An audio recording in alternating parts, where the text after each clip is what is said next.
Muy bien. Eh, Estamos ya en el capítulo 4, Vamos para el 4. capítulo 4 del Éxodo. Mm. ¿Algún voluntario o voluntaria para leer? Son 31 versículos. Puede leer alguien hasta el 15 y otra persona que siga hasta el final, por favor.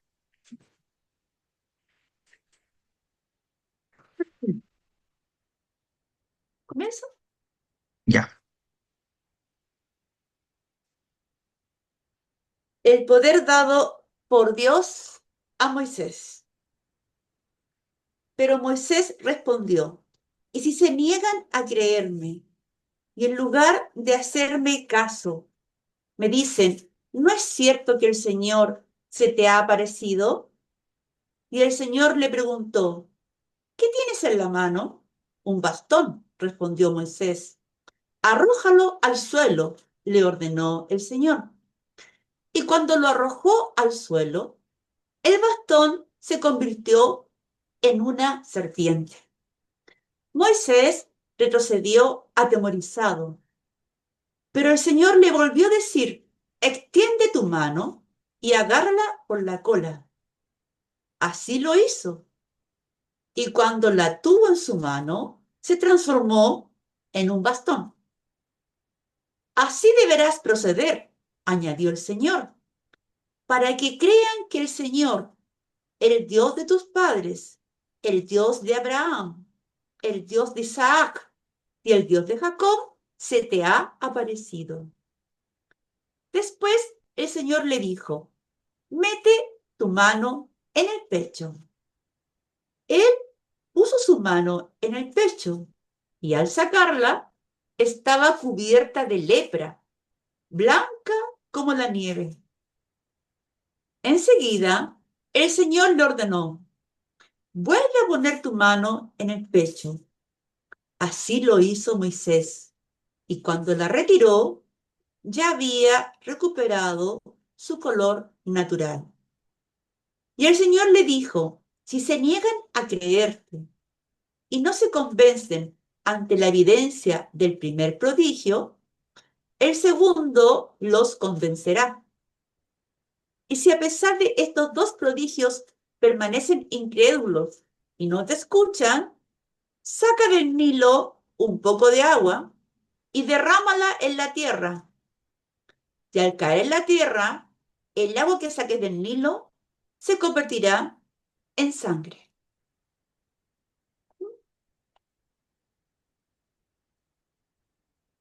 Aarón, intérprete de Moisés. Moisés dijo al Señor, perdóname, Señor, pero yo nunca he sido una persona elocuente, ni antes ni a partir del momento en que tú me hablaste. Yo soy torpe para hablar y me expreso con dificultad. El Señor le respondió, ¿quién dio al hombre una boca? ¿Y quién hace al hombre mudo o sordo, capaz de ver o ciego? ¿No soy yo el Señor? Ahora ve, yo te asistiré siempre que hables y te indicaré lo que debes decir. Pero Moisés insistió, perdóname, Señor, encomienda a otros esta misión. El Señor se enojó con Moisés y exclamó, ¿acaso no tienes a tu hermano Aarón el levita? Yo sé que él tiene facilidad de palabra. Ahora viene a tu encuentro y al verte se llenará de alegría. Tú le hablarás y harás que él sea tu portavoz. Yo los asistiré siempre que hablen y haré lo que deben hacer. Él hablará al pueblo en tu nombre. Será tu portavoz y tú serás un Dios para él. Lleva también en tu mano este bastón, porque con él realizarás los prodigios.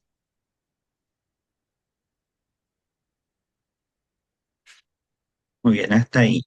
Una otra voluntaria que siga desde el verso 18 en adelante. Voluntario.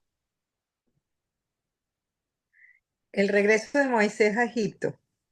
Luego Moisés se alejó de allí y al regresar a la casa de Jetro, su suegro le dijo: Permíteme volver a Egipto donde están mis hermanos. Quiero ver si viven todavía. Jetro le respondió: Puedes ir en paz. El Señor dijo a Moisés en Madián: Regresa a Egipto porque ya han muerto todos los que querían matarte. Moisés tomó a su mujer y a sus hijos, los hizo montar en un asno y emprendió el camino de regreso. En su mano llevaba el bastón de Dios. El Señor le dijo: Mientras regresas a Egipto, verá todos los prodigios que yo te di el poder de realizar. Tú lo harás delante del faraón. Pero yo voy a endurecer el corazón del faraón y él no dejará salir al pueblo. Entonces tú le dirás: Así habla el Señor. Israel es mi hijo primogénito. Yo te he dicho que dejes partir a mi pueblo para que me rinda culto. Pero ya que te niegas a hacerlo, castigaré con la muerte a tu hijo primogénito. Hizo un alto en el camino para pasar la noche, el Señor lo atacó e intentó matarlo. Pero Sífora tomó un cuchillo de piedra, cortó el prepucio de su hijo y con él tocó los pies de Moisés, diciendo: Tú eres para mí un esposo de sangre. Y el Señor se apartó de él. Ella había dicho: esposo de sangre, a causa de la circuncisión. Mientras tanto, el Señor había dicho a Aarón: Ve al desierto para encontrarte con Moisés. Partió y cuando lo encontró en la montaña de Dios, lo besó. Moisés lo informó acerca de la misión que el Señor le había confiado y de todos los prodigios que le había mandado realizar. Después fueron los dos juntos y reunieron a todos los ancianos de los israelitas. Aarón le expuso las palabras que el Señor había dicho a Moisés, y éste realizó los prodigios a la vista del pueblo. El pueblo creyó y cuando oyeron que el Señor había visitado a los israelitas y había visto su opresión, se postraron en señal de adoración. Muy bien, muchas gracias. Palabra del Señor en el libro del Éxodo. Eh, mm, en el capítulo anterior leímos y vimos cómo Moisés fue llamado en medio de la zarza ardiente. Dios se presentó en el capítulo anterior como alguien que ve, que escucha, que desciende y que llama. Y hoy vamos a ver qué es lo que ocurre cuando el ser humano no se siente capaz de responder a este llamado. Eh, Porque a veces el llamado de Dios es más grande que nuestra seguridad. Eh, ¿Alguna vez se han sentido que le estaban pidiendo algo que no podían hacer? ¿Les ha pasado eso? Yo creo que a muchos, ¿o no? Que nos piden algo y pensamos: no, eso yo no lo puedo hacer. Y así se encontraba Moisés en este momento.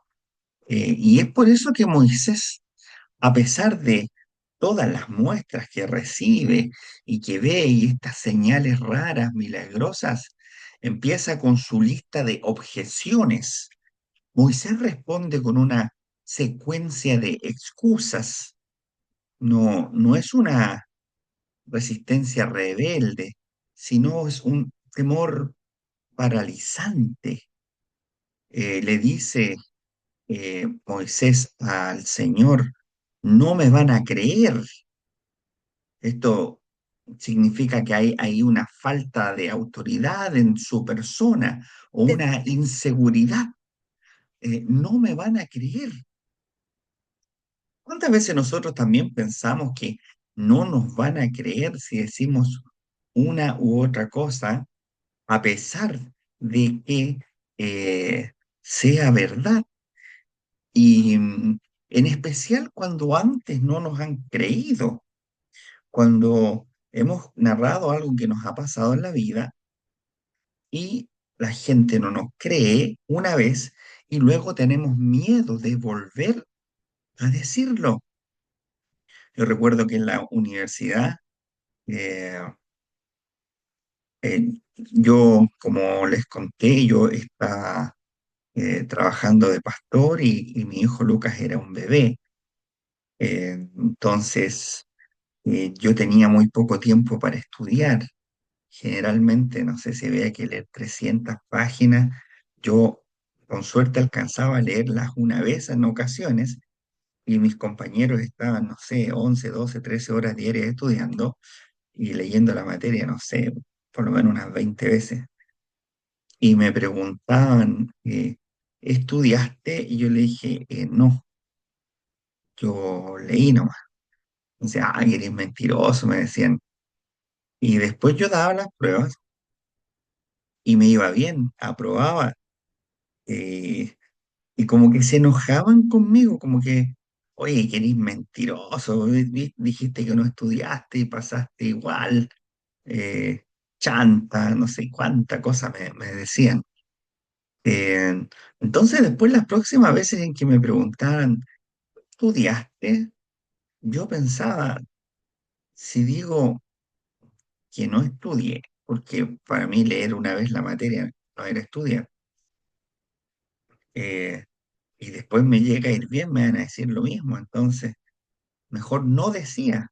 Decía, ah, sí, sí, algo se pudo hacer, eh, para evitar la misma crítica, para evitar esa misma cuestión de que produce un rechazo en las personas cuando uno habla o dice algo que uno piensa que no es verdadero, o sea, que ellos piensan que no va a ser verdadero, y nos pasa también con el Evangelio.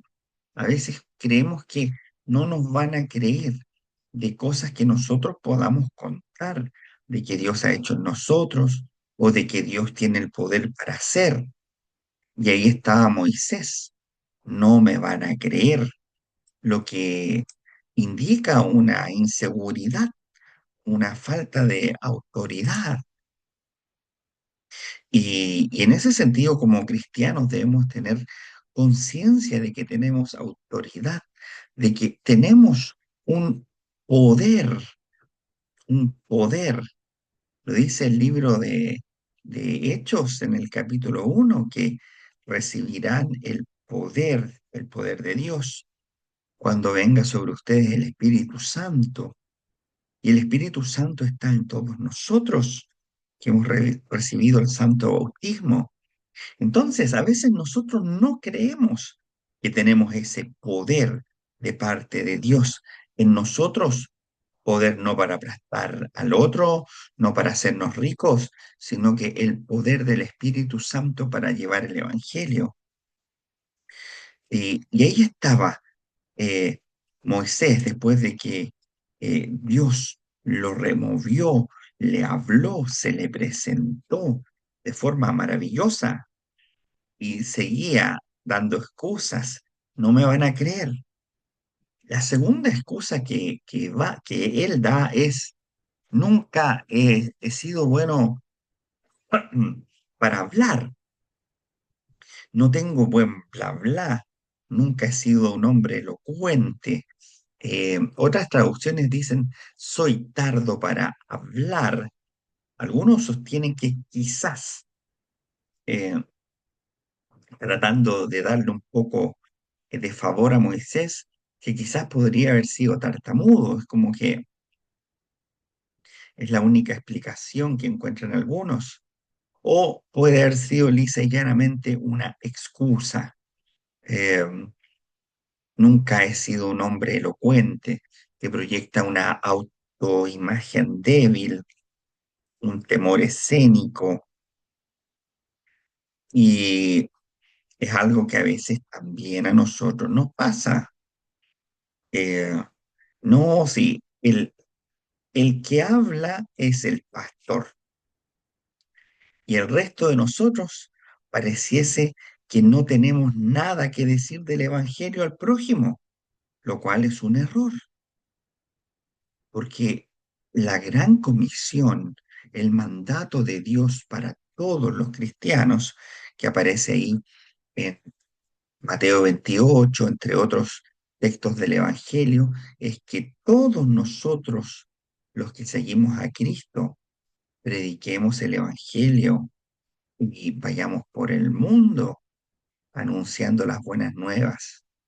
Entonces, a veces nosotros nos excusamos diciendo, no, yo no tengo buen bla bla, como decía Moisés, no soy un hombre o una mujer elocuente, y nos ponemos ahí como una excusa propia delante de Dios. Y esto está muy relacionado con la excusa siguiente que da Moisés, que es, envía a otro, te ruego que envíes a otro. Ya que hay una renuencia de Moisés, una resistencia ya final, hay un miedo profundo. Esta es como una progresión que muestra un proceso psicológico de una lucha interna en Moisés ante una vocación que quizás él piensa que supera sus fuerzas. En el contexto del antiguo cercano Oriente, los líderes carismáticos debían mostrar signos de que hablaban de parte de Dios. Y ahí estaba Moisés presentando excusas porque él no se sentía como aquellos grandes líderes carismáticos, como el mundo hacía las cosas en ese momento. Y volvemos al punto de partida que hemos visto desde un comienzo en nuestro estudio del Éxodo, que Dios no hace las cosas como el mundo las hace. No utiliza el imperio, no utiliza el poder, al contrario, trabaja al revés. Utiliza un pueblo insignificante, utiliza gente anciana, utiliza a gente que no tiene fuerza en los huesos, incluso para hacer su obra. El Señor muchas veces opera, incluso hoy, de esa forma. Es como la historia nos lo ha mostrado. Y Moisés no cumplía en su visión las características de un líder carismático, elocuente, valiente. Y Dios responde acá con mucha paciencia y con señales. Dios, algo interesante acá es que Dios no le pega el reto a Moisés. No le dice, ya, cállate, o no le dice, para de excusarte, me tienes harto. Que quizás nosotros podríamos reaccionar así cuando alguien nos dé un montón de excusas, como cuando nuestros hijos o nuestros nietos nos dan excusas para un favor, no sé, anda a sacar la basura, no, que estoy cansado, y un montón de cosas que pedimos y que nos dan una tras otra excusa que al final es flojera lo que tienen nomás y nos saca de nuestras casillas y terminamos retando a nuestros hijos, a nuestros nietos. Eh, pero Dios no actúa así con Moisés, le tiene paciencia y le da tres signos físicos y visibles. Hay una vara que se convierte en serpiente y luego vuelve a ser vara, un símbolo de autoridad transformada, porque la vara era el símbolo de los pastores, siempre los pastores los vemos que andaban con esas varas, que se vuelve serpiente, hay una especie de acto mágico. Luego vemos que le dice, ¿cierto? Métete tu mano y la mano, cuando la saca, se vuelve leprosa, después lo vuelve a hacer y esta mano se sana, mostrando el poder de Dios sobre la vida humana. Y vemos también el agua del Nilo convertida en sangre, que es un signo profético contra Egipto, un preludio de lo que va a ser esto de las plagas. Ahora, en la simbología bíblica, los signos no son trucos mágicos, sino que más bien son vehículos pedagógicos para mostrar quién es Dios y cómo Dios actúa. Y ahí es, luego de estas demostraciones de Dios a Moisés, ¿qué hace Moisés? Le dice, ah, ya, ahora quedé muy convencido de que tú tienes el poder absoluto y que voy en nombre tuyo y nada me va a pasar. ¿Eso responde Moisés o no? ¿Qué dice? Ahí en el versículo 10.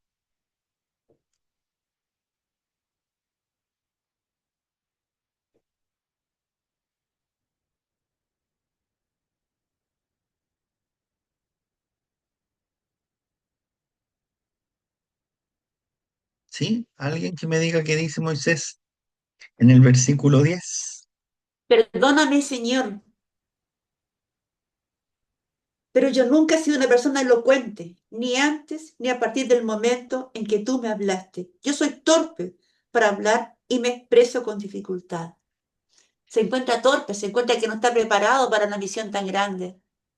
Así es, Es lo que pasa con él. Se siente que no está capacitado. Lo que nos pasa también a claro, nosotros a veces con el cargo. Nos da miedo. Es comprensible. así es. Y como les dije, esto puede significar o realmente una tartamudez, aquellos biblistas que le dan su apoyo a Moisés, dicen, "Ah, a lo mejor es realmente tartamudo, o quizás tiene timidez o una falta de capacidad retórica, o quizás tiene un trauma comunicacional. Recordemos que estuvo por años en el exilio, guardando silencio respecto de su pueblo. La cosa es que es alguien que piensa que no se la puede, independientemente de que si puede haber sido o no tartamudos. Yo no sé si ustedes conocen tartamudos, yo conozco varios tartamudos y, y muchos de ellos es increíble cómo desarrollan técnicas para hablar, para expresarse. Un- una persona que yo conocí que era tartamuda me contaba que eh, sus amigos del barrio, con quienes realmente hablaba y jugaba, lo molestaban y le decían el ¿por qué? Porque cuando tenía alguna pregunta decía ¿por qué? Se quedaba pegado porque era tartamudo. Claro. Pero él desarrolló una técnica de modo de que en el colegio, de primero a cuarto medio, nunca nadie supo que él era tartamudo. Eh, diseñaba cuestiones rítmicas. De chiquitito se dio cuenta de que la tartamudez tenía que ver un poco también con el ritmo. Bueno, tengo una amiga que es experta en eso y que puede dar, desde la fonoaudiología se puede dar una opinión más profunda, pero él, en su ignorancia, se daba cuenta de que si él contaba eh, mientras pasaba en la lista, eh, cuando iban llegando a su apellido, unos números, unos apellidos antes, él empezaba a contar hasta 7 y contaba 1, 2, 3, 4, 5, 6, 7. ¡Presente! Eh, porque si no hacía ese conteo, iba a decir,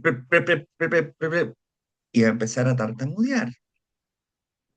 Y me contaba también de que cuando faltaba uno y él no se daba cuenta, no, no le funcionaba mucho el conteo, porque si faltaba uno o dos en la lista, el contar hasta 7, cuando él fuese en el 5, en el 6, iban a decir su apellido y no alcanzaba a hacer la frase.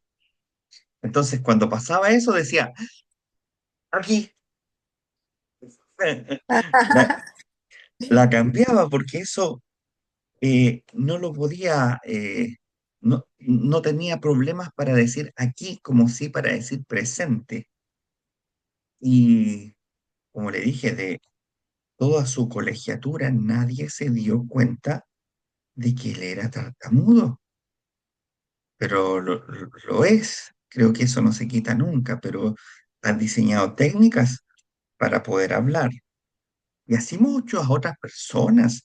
Por ejemplo, este personaje que inventó la canción Scatman en los ochentas, también era tartamudo. ¿Se acuerdan de esa canción Scatman?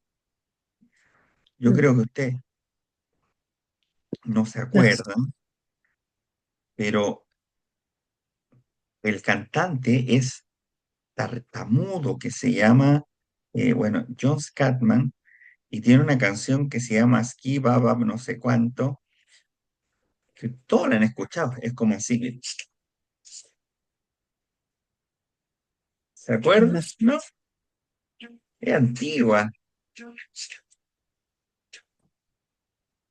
Sí, se la conocen. Ahora,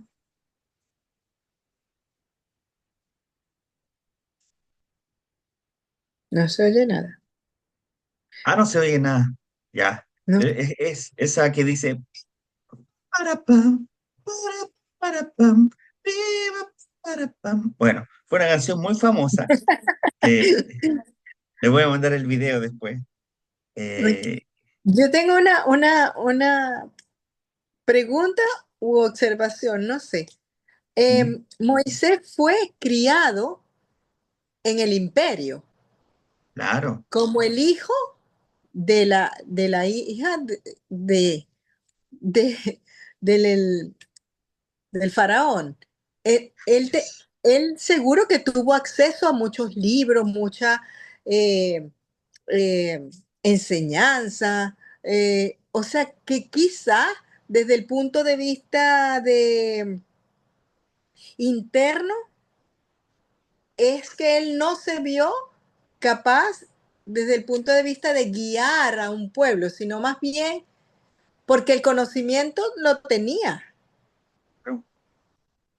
Entonces, hay otra cosa que quizás él sintió que era como oye, me estás encomendando algo demasiado grande para mí, o sea, no,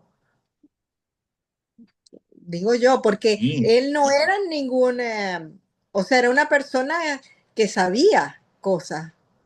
claro. Fue educado en Egipto, en la corte del faraón. Quizás si lo Correcto. llevamos, si lo llevamos a nuestros tiempos, de haber tenido una educación real como los reyes, quizás pasó por las mejores universidades de Egipto, a lo mejor tenía, no sé, magíster, doctorado, no sé, pensándolo como en el equivalente de hoy. Algunos sostienen que precisamente por eso Moisés estaba quizás hasta mintiéndole a Dios. La verdad es que no sabemos, no estábamos ahí, ni en la mente de Moisés. Pero bueno, yo tuve compañeros de la universidad que eran brillantes, eh, y se sacaban puras buenas notas, pero cuando nos vemos en juicio, son como tímidos para hablar y les cuesta, y si el juez los reta, se achunchan, se quedan callados y a veces, claro, a veces, no sé qué significa allá en Venezuela. Y, y, y algunos salen incluso llorando a veces de audiencias, que si alguien, no sé, les dice algo, no tienen como el carácter, a pesar de que fueron a la universidad, se titularon de abogados, etcétera. Así que Moisés lo vemos acá con esta excusa de que se cree él que no puede ser alguien que Dios va a usar, porque es torpe, es tonto con su forma de comunicarse.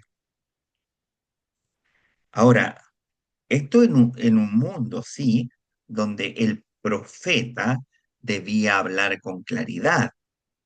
y esta incapacidad igual era vista como una barrera objetiva, ¿sí? Tan mal Moisés no estaba. Lo que pasa es que Moisés no entendía que Dios muchas veces hace las cosas al revés. Ujú. Y, y Dios responde con una pregunta esencial. Le dice, ¿quién dio la boca al hombre? Ujú. ¿Acaso no soy yo? Es, acá vemos una teología de creación personalizada. El Dios que llama, como habíamos dicho, el Dios que capacita, el Dios que crea, el Dios que acompaña. Acompaña, sí. Pero aún así, Dios no anula el llamado de Moisés y le permite contar con su hermano Aarón como portavoz. Ahora, esto no es una concesión de debilidad, es una pedagogía divina de lo que es el trabajo en equipo, que anticipa toda la teología del cuerpo comunitario. Nadie lo hace solo, nadie hace Ujú. las cosas solo, como conversábamos hoy en el almuerzo, ¿se acuerdan?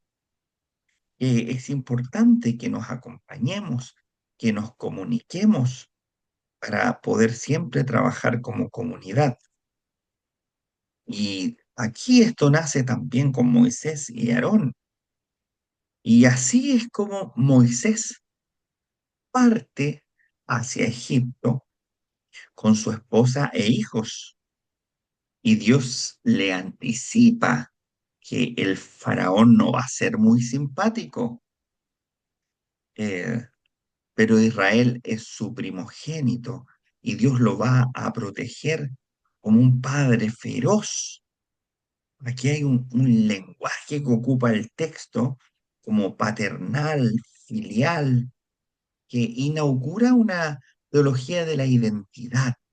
Israel acá no es solo un pueblo, es el hijo amado que Dios liberará con poder. Así que eh, Dios sigue dándole un apoyo a Moisés, incluso ahora advirtiéndole qué es lo que va a pasar, pero diciéndole que va a estar con él. Ujú. Y, y luego vemos el episodio de Séfora y la circuncisión, No y me que queda claro por sí, qué Dios endurece el corazón del faraón. ¿Qué quiere decir eso? Sí. sí, sí, endurece el corazón del faraón, eh, aparece ahí en el texto para mostrarnos de que en la relación que tiene Dios con Moisés, en la cual él le advierte de que el faraón va a ser no muy simpático con él y dice que endurecerá el corazón del faraón, es para que a pesar de las circunstancias difíciles y del momento en que Moisés partió poniendo excusas, y Dios le mostraba estas cosas como fuertes, como la lepra, como la serpiente, después veremos las plagas. Es importante que Moisés aprenda a servirle a pesar de las grandes dificultades y que en las grandes dificultades sea capaz de ser fiel. Puesto que si Faraón le hubiese dicho, ah, muy bien, esto es lo que quieres, ya, llévate todo, váyanse tranquilos. Servir a Dios así sería maravilloso, pero la vida real no es así. El camino que nos toca vivir no es así. Generalmente las cosas nos cuestan, las cosas son difíciles, la gente nos miente, la gente nos roba, la gente nos golpea. Y para eso es que Dios quiere preparar a Moisés, porque paradójicamente lo más difícil que le va a tocar a Moisés vivir no va a ser esto de sacar al pueblo de Egipto, sino va a ser tener que lidiar con el pueblo una vez que los saque de Egipto. ¿No les parece? Claro. Y Hay, cuando los hay una, tiene, ¿sí? no, Diga nomás. que también en todo se refleja como que tenemos que confiar, o sea, es la voluntad de Dios, independientemente de las cosas que pasen. Por ejemplo, las señales. Cuando Él les da las señales, este, mira, es mi voluntad que así sea. Mira, yo ahí te voy a mostrar. Puedo cambiar la vara por una serpiente. Puedo cambiarte esto por esto. O sea, ¿qué más? O sea, es como que detrás de eso uno tiene que confiar.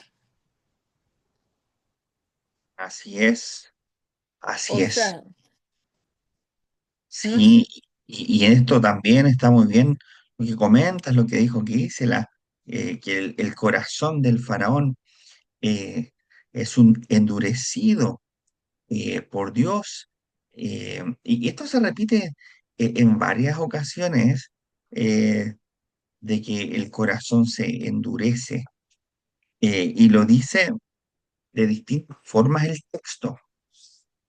No es solamente eh, en el sentido de corazón insensible o rígido, sino que también hay otras palabras que se utilizan ahí que para referirse incluso de que el corazón del faraón es cruel. Y en algunas ocasiones dice el Éxodo que el faraón endureció el corazón solo, y en otras veces dice que Dios endureció el corazón del faraón. Lo que importa aquí, más que quién endurece a quién, eh, es la función que tiene esta especie de interacción entre la voluntad humana, la libertad que tiene el ser humano, puesto que Dios no anula la libertad del faraón, sino que confirma sus decisiones hasta el final. Eh, el faraón no es una marioneta de Dios, sino que es un agente responsable de su reino, cuyo orgullo llega a la cima, hasta cuando puede, cuando finalmente la voluntad de Dios lo quebranta. Así que es muy interesante. Gracias por la pregunta que nos permite ir más allá. Y parece entonces ahora este episodio de Séfora y la circuncisión, que aconteció que en el camino, en una posada, el Señor lo encontró y quiso matarlo. Este pasaje enigmático refleja la seriedad de la obediencia al pacto. Ujú. Séfora circuncida al hijo y toca los pies de Moisés, posiblemente un eufemismo de tocar los genitales. Ah, y el gesto salva la vida de Moisés. Raro lo que pasa acá, ¿cierto? Este texto puede ser interpretado como un recordatorio de que el líder no está por encima del pacto, no es Moisés el jefe. ¿Qué le parece a usted esto que acabamos de comentar? Para mí es un Es poco un, difícil entenderlo y pienso que de ahí en adelante quedó la circuncisión como un hecho que todos los israelitas practican, digamos, me imagino. Pero me cuesta entenderlo en realidad. Sí, sí, porque de forma abrupta se introduce esta escena, o sea, que Dios busca para matarlo. y no se dice explícitamente por qué, Ujú. eh, ni a quién se refiere exactamente quiso matarlo. La interpretación tradicional es que es a Moisés, que es Moisés quien está en peligro de muerte, pues dice quiso matarlo, pero no dice el texto así específico, hilando fino, quiso matar a Moisés. Y así es que Séfora toma una piedra afilada, probablemente de un material que se llama sílex, y circuncida a su hijo, y luego toca con el prepucio los pies de Moisés o sus genitales, no lo sabemos, eh, y pronuncia una frase enigmática: tú eres un esposo de sangre. Raro, ¿cierto? Rarísimo. Eh, Sí. Pero recordemos Sí. que en Génesis capítulo 17 es que Dios establece la circuncisión como señal del pacto con Abraham. Desde ahí en adelante, que todo varón debía ser circuncidado al octavo día, y el que Ujú. no lo fuese tenía que ser cortado del pueblo. Y Moisés, como futuro mediador del pacto, no había circuncidado a su hijo. Y esto era una falta grave que pone en tela de juicio su fidelidad. ¿Cómo puede liderar al pueblo del pacto quien no cumple el pacto en su propia casa? Exacto. Y ahí aparece esto de que el Dios quiere matarlo, quizás no por venganza, no una ira caprichosa, sino porque Moisés porta el mensaje del pacto, pero ha descuidado su propia fidelidad a él. Esto se alinea con la lógica de que los líderes son juzgados con mayor severidad, como lo establece más adelante la ley. Por ahí podemos tratar de entender un poco esta acción, que recordemos, es una recreación, es como narran estos episodios gente que vive probablemente cientos de años después, eh, para mostrar la importancia de la circuncisión, la importancia de que incluso Moisés tenía que cumplir con eso.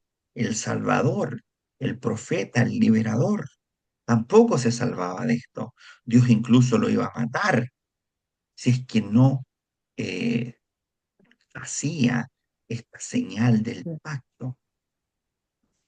Y, y lo interesante acá es que aparece la mujer, Séfora, que recordemos que Séfora era del pueblo de Israel.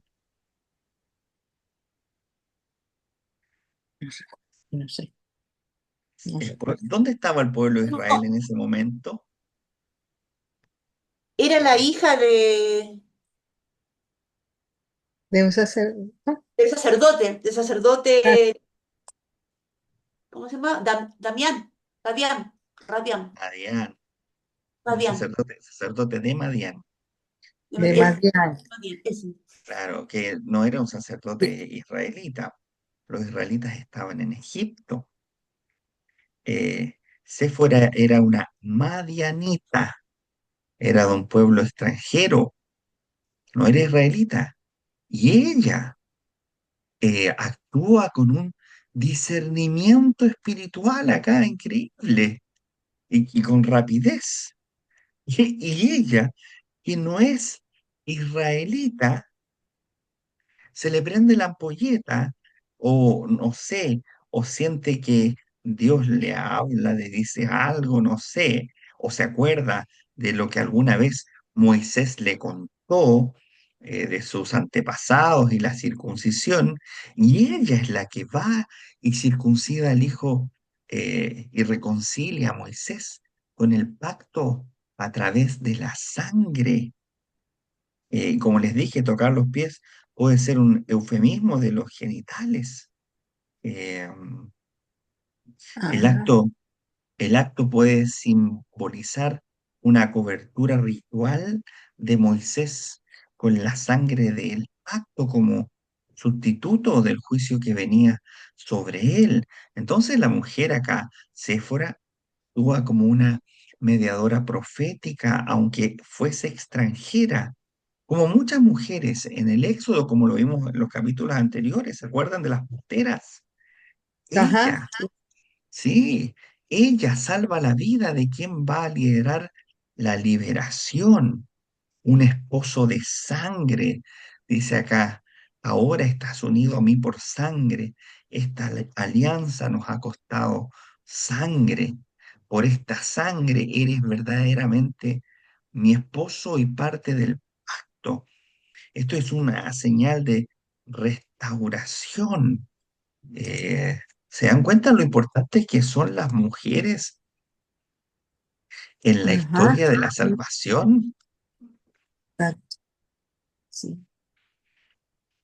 Eh, y yo diría que como protagonistas principales, esa lecera que se decía antes, que detrás de un gran hombre hay una gran mujer. Eh, ya, gracias a Dios, ya está muerto y enterrado ese discurso. Si no es que eh, haya un gran hombre que tenga una gran mujer detrás, las mujeres son grandes en sí, no tienen por qué estar atrás. Eh, Yo lo veo como un símbolo de la autoridad de Dios y un pacto entre Dios y el pueblo. Y ella representa al pueblo. Ella actuó rápidamente para salvar a Moisés, a su marido, al hacer la ejecución a su hijo, estaba en ese pacto de sangre, estaba salvando automáticamente a Moisés. Entonces fue muy rápido. Y ahí estaba actuando la sabiduría de Dios en ella, con una representación yes, rápida, ¿no? Y que así la es. obediencia no es parcial, que debe ser total y que no te inhibe de que tú por tener poder o liderazgo puedas bypassear esa disposición. Claro. Y, y todo esto desemboca que después cuando llegamos a los versos 27 al 31, el pueblo cree y, y Moisés y su hermano Aarón se reencuentran. Ellos cuentan todo lo que Dios ha hecho, ha dicho. El pueblo cree y se postra al saber que Dios los ha visitado. Y este es el primer acto de fe ya colectivo de todo el pueblo en el libro del Éxodo.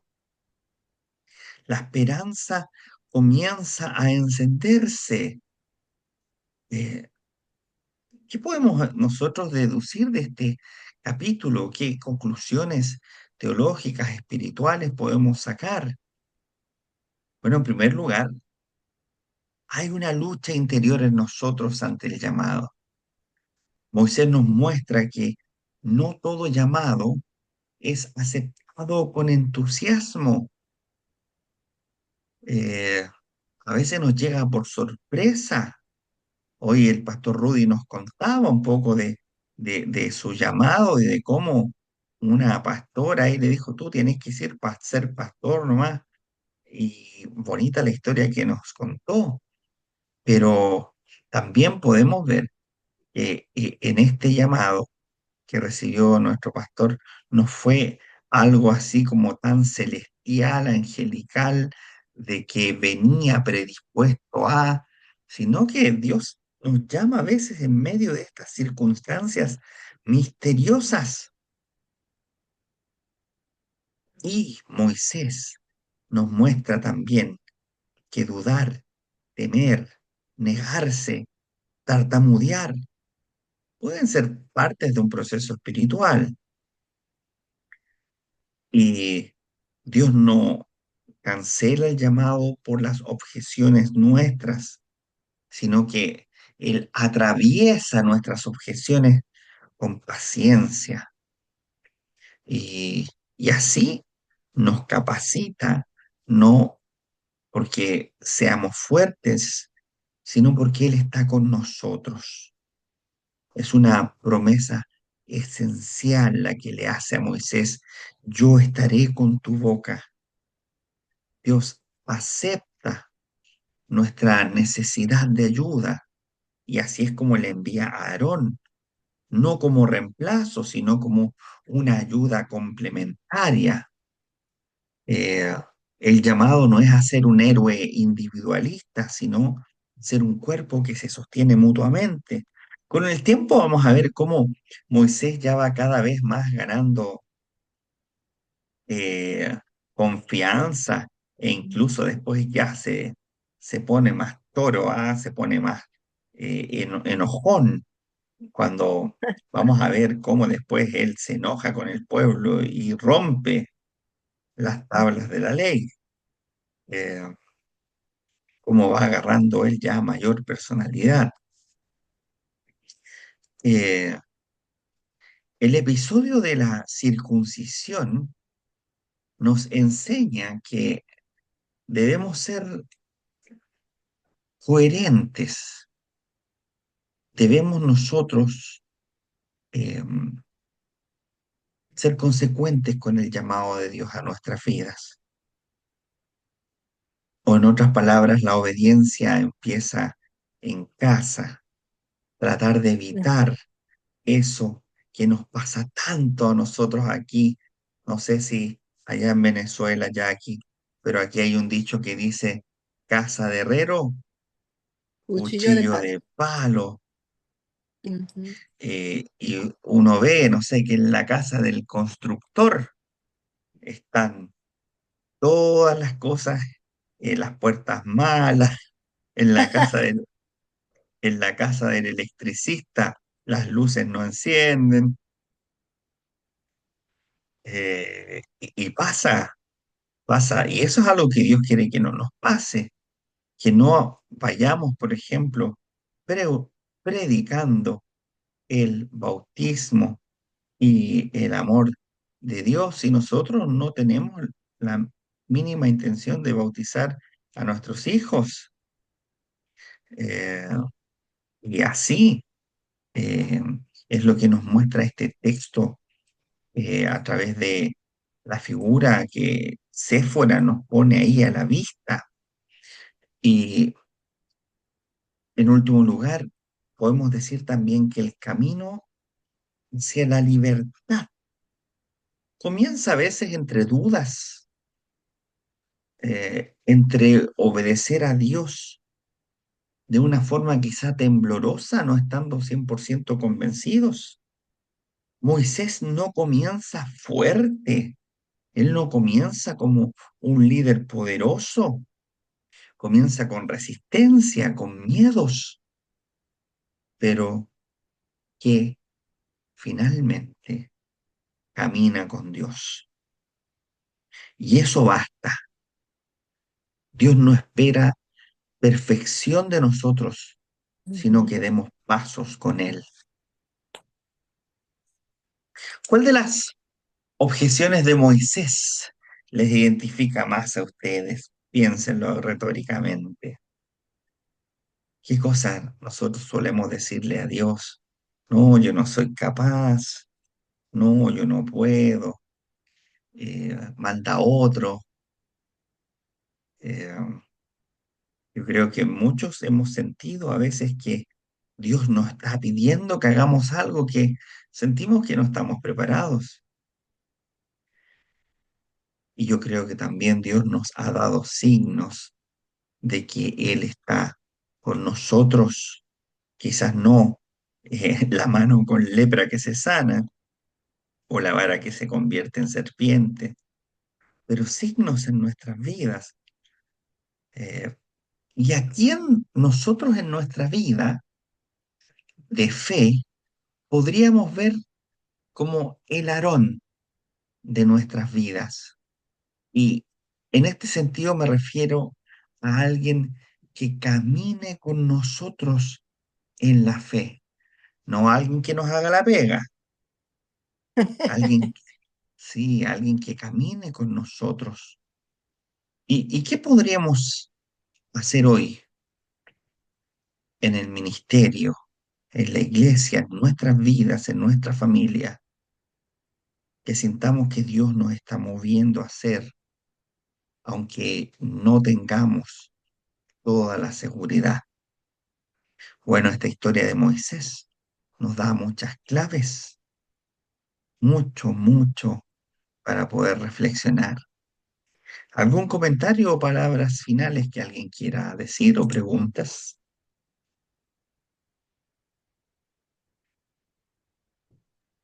Yo creo que uno tiene que defender su fe. Yo creo que lo más importante, defenderla y compartirla. Compartir nuestro quehacer. Hoy día compartí con una amiga lo que hicimos en la hermosa eh, encuentro de la iglesia con las personas que asisten y con todo ese almuerzo glorioso. Si uno comparte su fe y me pongo en el lugar de Moisés, porque uno a veces no se encuentra capaz de hacer algo. Y Aarón lo veo como la persona que siempre te va a apoyar. Yo hablo muy despacio, le dice él, pero tu hermano tiene una voz alta y fuerte y poderosa. Y él va a ser tu altavoz, por decirlo, como haríamos hoy en la vida. Entonces, uno tiene que aceptar el apoyo de los demás y trabajar en comunión. Creo que ese es como el mensaje que yo dejo. Y saber que Dios es el Todopoderoso y Él es el poder de Dios sobrepasa todo, todas las fronteras. Y Moisés pudo seguir adelante. Eso diría yo. Muchas gracias, Miriam. Muy amable.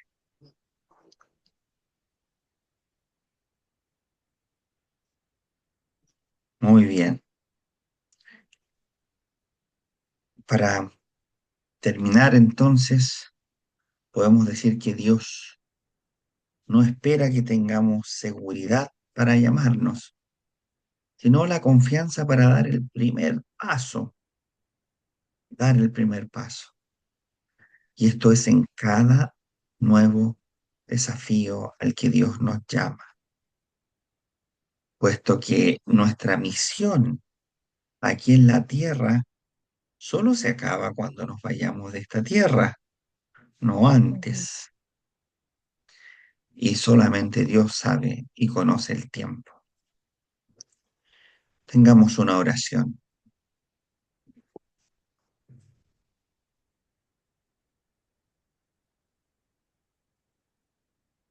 Señor,